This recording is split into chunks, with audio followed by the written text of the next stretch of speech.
নমস্কার, Rishibani institute of Vedic অ্যাস্ট্রোলজির পক্ষ থেকে স্বাগত জানাই আজকের জ্যোতিষ আলোচনায়। আমি শান্তনু আপনাদের সঙ্গে। আলোচ্য বিষয় বিশুদ্ধ জ্যোতিষ। টাফ টাইম, কঠিন সময়ের মধ্য দিয়ে যাচ্ছেন সিংহ রাশি বা লগ্নের বেশ কিছু মানুষ। কেউ কেউ তো অবশ্যই ভালো আছেন, কিন্তু তার মধ্যেও বেশ কিছু মানুষ তারা সমস্যায় রয়েছেন। কিন্তু কি এই সমস্যা, কেন এই সমস্যা, আর কোন দিকে এই সমস্যা? সমস্ত কাজ নিজে করতে চাইছেন, অতিরিক্ত আত্মবিশ্বাস, এই সমস্ত বিষয় নিয়ে কারোর উপরে ভরসা করতে পারছেন না সিংহ রাশি বা লগ্নের মানুষরা। সমস্ত কিছু কমপ্লিট হয়ে যাওয়ার পরেও আলটিমেটলি কাজটা শেষ হচ্ছে না। শেষ পর্যন্ত কোনো কাজকে পৌঁছে দেওয়া এবং তার আলটিমেট পেমেন্ট নেওয়া অসুবিধা হচ্ছে সিংহের ক্ষেত্রে। কাজকর্ম তো কমপ্লিট করেছেন, বিরাট বড় কন্ট্রাক্ট ছিল, কন্ট্রাক্ট কমপ্লিট, প্রায় কমপ্লিট, এবার দরকার পেমেন্টের, কিন্তু সেই পেমেন্ট আসছে না। কেন আসছে না, এর কারণগুলো আমরা খুঁজে বার করবার চেষ্টা করব। সিংহের সবচেয়ে বড় দুর্বলতা কি? কেন কেন কেন সিংহ বারবার ব্যর্থ হচ্ছেন? রাজার মতো থাকার ক্ষমতা সম্পন্ন সিংহ রাশি বা লগ্নের মানুষরা তারা কেন ব্যর্থ হচ্ছেন? তারা কেন নিজেদের অবস্থাকে ঠিকঠাক করতে পারছেন না? সমস্ত কিছু তো ঠিকঠাক রয়েছে, পরিকল্পনা পারফেক্ট, পরিশ্রম পারফেক্ট, চেষ্টা পারফেক্ট, কানেকশন পারফেক্ট, কিন্তু সাকসেস কোথায়? সেই সাকসেস কেন সাকসেস নেই, সেটা আমরা খুঁজবো আজকের ভিডিওতে। সিংহ রাশি বা লগ্নের মানুষদের ব্যর্থতা বা সমস্যার সবচেয়ে বড় কারণ হলো তারা কিন্তু অর্থোডক্স। তারা পরিবর্তন পছন্দ করে না। নিজেরা যেটা ভাবেন সেটাকেই বাস্তবসম্মত মনে করবার চেষ্টা, হয়তো সেটাই ঠিক, কিন্তু বর্তমান পরিস্থিতিতে সেই বিষয়টা গ্রহণযোগ্যতা হারাচ্ছে। নিজেকে পরিবর্তন করতে না পারার মানসিকতা এবং রিজিডিটি, এটা সিংহের ব্যর্থতার কারণ। আমি যে কথাটা বললাম এটা মেনে নিতে বহু সিংহ রাশির মানুষদের সমস্যা হবে। তারা মানতে পারবেন না, তারা মানতে চাইবেন না। কিন্তু নিজের ভেতরে ঝুঁকে দেখুন, নিজের ভেতরে খুঁজে দেখুন, এটা আপনার ব্যর্থতার অন্যতম বড় কারণ। যুগের সঙ্গে মানিয়ে নিতে আপনি পারছেন না। সবাই যে কাজটা করছে, সবাই যে পোশাক পরছে, সবাই যে সিস্টেমকে অ্যাডপ্ট করছে, সেইটা আপনার কাছে খুব একটা গ্রহণযোগ্যতা পাচ্ছে না। আপনি ভাবছেন আমি আগেরটাতেই ভালো থাকবো। দমদম রোডে একটা ভীষণ চালু দোকান ছিল, সেই দোকানে ice cream, cold drinks, cake, pastry ইত্যাদি বিক্রি হতো, খুব চালু দোকান। কিন্তু সবাই যখন ফোনপে, ইউপিআই পেমেন্ট অ্যাকসেপ্ট করতে শুরু করলো, সেই দোকান বড় বড় করে সাইনবোর্ড লাগিয়ে দিল যে আমাদের দোকানে কোনো রকম ইউপিআই বা ফোনপে বা এই সমস্ত হয় না, শুধুমাত্র ক্যাশে ট্রানজাকশন করুন। ধুঁকছে দোকানটা। ওই রকম চালু দোকান যেখানে একসময় প্রায় লাইন দিয়ে জিনিসপত্র নিতে হতো, সেই দোকান কিন্তু এখন ধুঁকছে। লোক হয় না, হা করে বসে থাকে একটা কর্মচারী। সমস্ত আলমারিগুলো ফাঁকা, শোকেসে কোনো মাল নেই। একটা সময় যেখানে গম গম করতো, বাইরে পেটি পেটি মাল থাকতো, সেখানে কিন্তু এখন দোকানটা ধুঁকছে। খুব বেশি দিনের কথা নয়। এর কারণ হলো বর্তমান পরিস্থিতিতে গ্রহণ করার অক্ষমতা। এর কারণেই কিন্তু পিছিয়ে যেতে হলো এই মানুষগুলিকে, পিছিয়ে আসতে হলো এই সিস্টেমকে। সিংহ রাশির ক্ষেত্রে এটা একটা বড় উদাহরণ। দ্বিতীয় বিষয়টি হলো সিংহ ভালো মন্দ বিচার করেন, কিন্তু তার মধ্যেও সিংহ তোষণ পছন্দ করেন। সিংহের থেকে কোনো কাজ উদ্ধার করতে হলে চোখ বন্ধ করে আপনি শুধু তোষণ করে যান, প্রশংসা করে যান, সিংহ সেই কাজ করে দেবে আপনার জন্য। সিংহ নিজের জীবন দিতেও পিছপা হবে না। সিংহ রাশির মানুষ যদি আপনি হয়ে যান, তাহলে এখনই নিজের চরিত্রে পরিবর্তন নিয়ে আসুন। সবকিছুতে এত উদার হওয়ার কোনো প্রয়োজনীয়তা নেই। নিজের কথা ভাবুন, নিজের ভবিষ্যতের কথা ভাবুন, নিজের পরিবারের কথা ভাবুন। উদারনীতি খুব ভালো, কিন্তু অতিরিক্ত ঔদার্য আপনাকে কিন্তু ডোবাবে। অতিরিক্ত মুক্তমনা মানসিকতার কারণে পিছিয়ে আসতে হবে আপনাকে। সমস্যায় পড়বেন আপনি, অস্থিরতা আসবেই আপনার জীবনে। এই ধরনের অস্থিরতাকে যদি আপনি ওভারকাম করতে চান, তাহলে বুঝুন কে আপনার ভালো চায়। প্রশংসা তো হচ্ছে, কিন্তু কেন প্রশংসা হচ্ছে? সেই মানুষটার প্রশংসার পেছনে কি কোনো সুপ্ত উদ্দেশ্য আছে? তাহলে সেই মানুষটাকে আপনার জীবন থেকে দূরে সরিয়ে রাখুন। প্রশংসা প্রয়োজন নয়, প্রয়োজন সাকসেস। প্রশংসা তো আপনি পাচ্ছেন, মন ভরছে, কিন্তু পেট কি ভরছে? লক্ষ্য করুন, যে মানুষগুলো আপনার কাজের লোক, হয়তো কড়া কথা বলে, তাদেরকে সঙ্গে নিন, তাদেরকে নিয়ে এগিয়ে চলুন। প্রশংসা অবশ্যই গুরুত্বপূর্ণ, কিন্তু তার অতিরিক্ততা অপ্রয়োজন। সিংহ রাশি সম্পর্কে শাস্ত্রে বলা রয়েছে, তেজহি সিংহস্য ভূষণম অহংকারে পতনম ভবেৎ।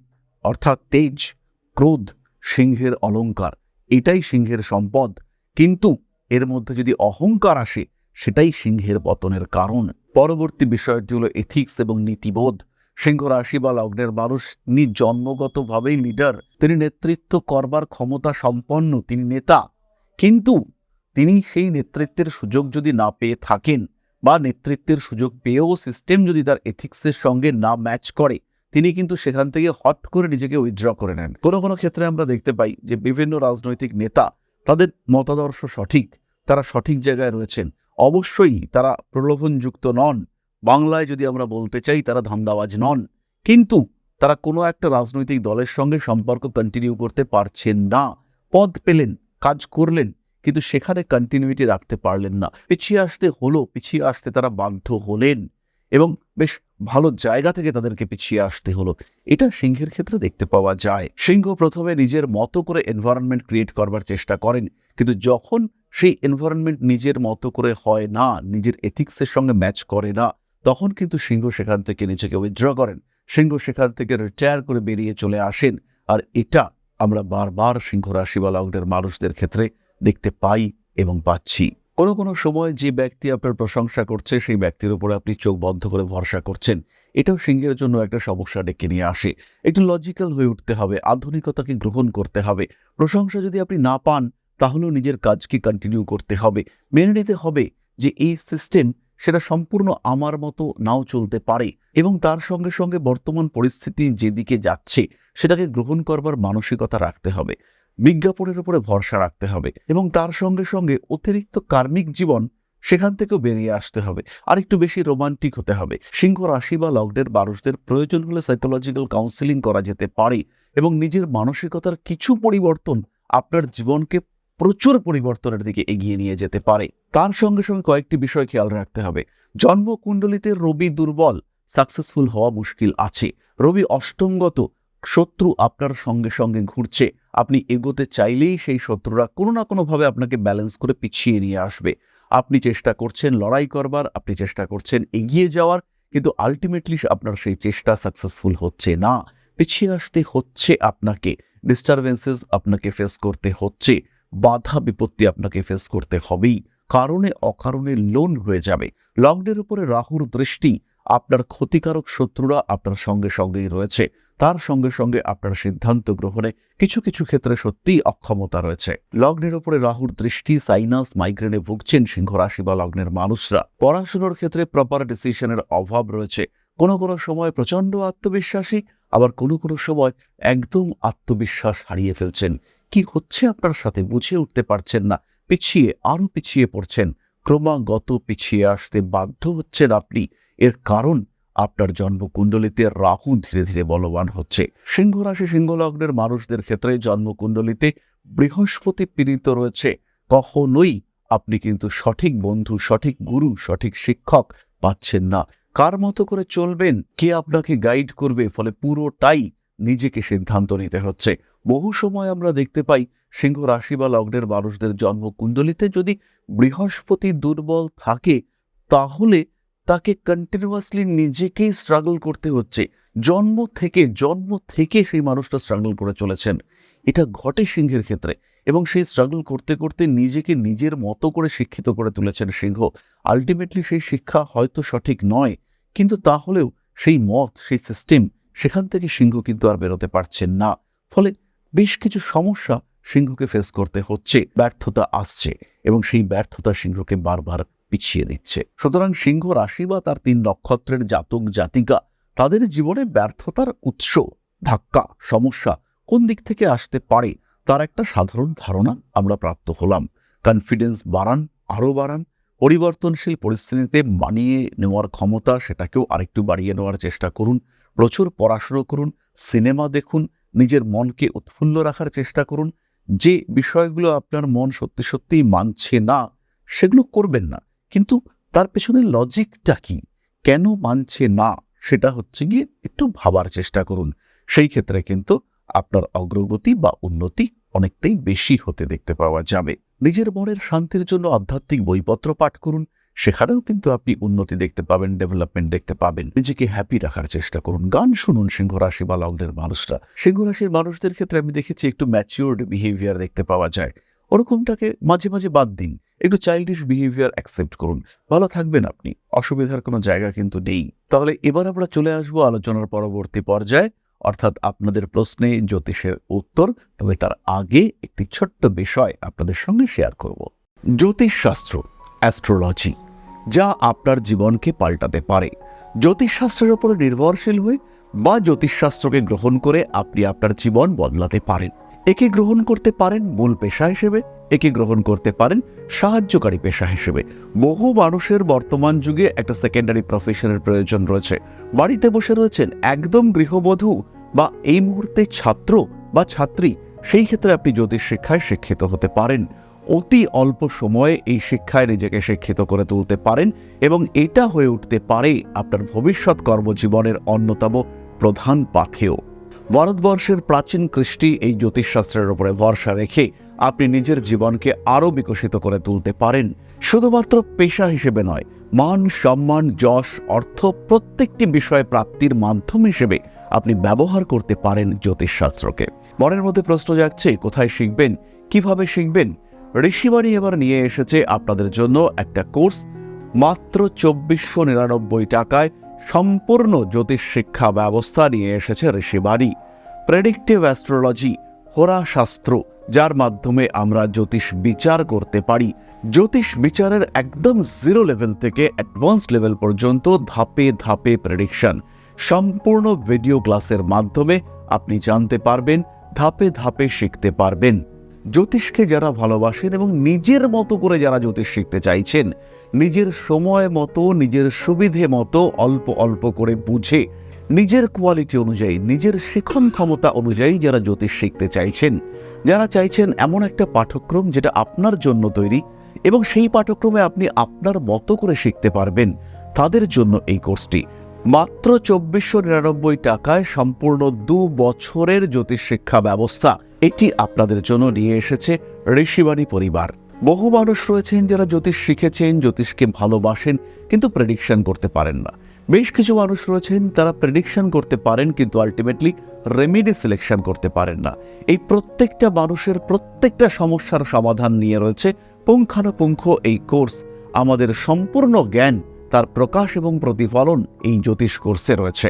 বিশুদ্ধ বৈদিক জ্যোতিষের এই কোর্স, যেখানে আপনি শিখতে পারবেন art of prediction, art of remedy, এবং যেখানে জ্যোতিষ হয়ে উঠবে আপনার অন্যতম পথ প্রদর্শক। তাই আর দেরি নয়, জ্যোতিষ শিক্ষার এই অনবদ্য কোর্সে, বলবো আমরা অভূতপূর্ব কোর্স, যা পশ্চিমবঙ্গের বাংলা মাধ্যমে আগে কখনো আসেনি, এই ধরনের একটি কোর্সে ভর্তি হওয়ার সুযোগ নিয়ে এসেছে ঋষিবাণী আপনার সামনে। এবং সম্পূর্ণ কোর্সের কোর্স ফি মাত্র 2499 টাকা। এই টাকাতে সম্পূর্ণ কোর্সটি আপনি পাচ্ছেন, যেটা সাধারণত জ্যোতিষ কোর্সের অ্যাডমিশন ফি বা 1 মাসের মায়রা, সেই কোর্সে আপনারা পাচ্ছেন সম্পূর্ণ কোর্সটা, এবং সেটা উইথ লাইফ টাইম অ্যাক্সেস। সব সময় আপনি দেখতে পারবেন, যখন আপনার ইচ্ছা সেই সময় আপনি দেখতে পারবেন, অ্যাক্সেস করতে পারবেন এই কোর্সটিকে। তাই যারা নতুন করে কিছু ভাবতে চাইছেন, নতুন করে কিছু করতে চাইছেন, যারা নিজের জীবনে একটা ট্রান্সফরমেশন নিয়ে আসতে চাইছেন, পরিবর্তন করতে চাইছেন নিজের লাইফস্টাইলের, তাদের জন্য এই কোর্স মাত্র 2499 টাকায়। মাত্র 2499 টাকা, যেখানে নেই কোনো রকম কোনো হিডেন কস্ট। শিখবার জন্য সম্পূর্ণ এই কোর্সটি 2499 টাকায়। সংযুক্ত হন আমাদের এই কোর্সে। এখন আপনার বর্তমান এবং ভবিষ্যৎ আপনার হাতে। ঋষিবাণী রয়েছে প্রতি পদক্ষেপে আপনার সাথে। আজই কল করুন আমাদের কন্ট্যাক্ট নাম্বারে, ভর্তি হন আমাদের এই অভূতপূর্ব কোর্সে। বাংলা মাধ্যমে সর্বপ্রথম ঋষিবাণী পরিবার নিয়ে এসেছে এই ধরনের জ্যোতিষ শিক্ষার সুযোগ। তাই আর দেরি নয়, অনেক হয়েছে অপেক্ষা। এবার জ্যোতিষ হয়ে উঠুক আপনার পথপ্রদর্শক। ভালোবাসেন যদি এই সাবজেক্টকে, আপন করে নিন ঋষিবাণীকে।